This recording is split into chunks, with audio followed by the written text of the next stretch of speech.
sometimes a visual, tangible representation of something can actually have a bigger impact than using a bunch of words to try to describe it.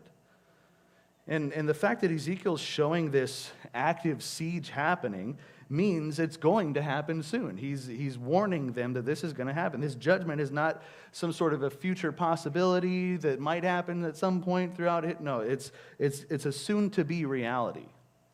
And what's interesting here is that Ezekiel, he was in exile, but he was in exile at the same time that Jeremiah was prophesying.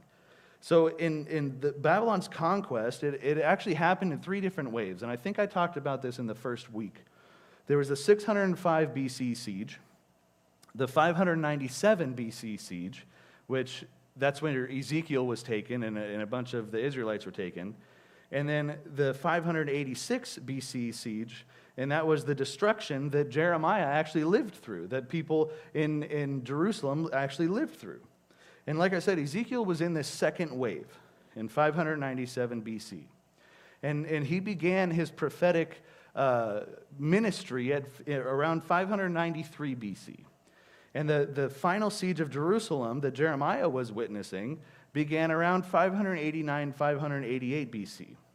And so Ezekiel began prophesying about the siege that actually happened somewhere around 4 years before it actually happened, or 4 years after he was exiled. And he continued those warnings for 4 or 5 years before the actual siege began and was documented around 589, 588 BC. But what I'm getting at is there's 2 different Jewish communities.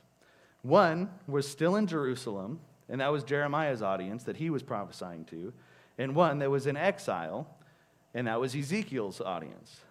Jeremiah spoke to people inside Jerusalem, and he talks about that siege in a prayer, actually, and it's recorded in Scripture in Jeremiah 32. He says, "Behold, the assault ramps have reached the city to take it, and the city had been handed over to the Chaldeans, the Babylonians, who fight against it. Because of the sword, the famine, and the plague, what you have spoken has come to pass, and behold, you see it."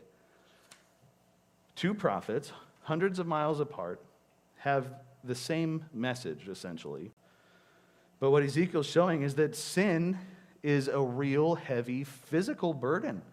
And Ezekiel's discomfort and his restriction here represents the weight of the nation's rebellion against God.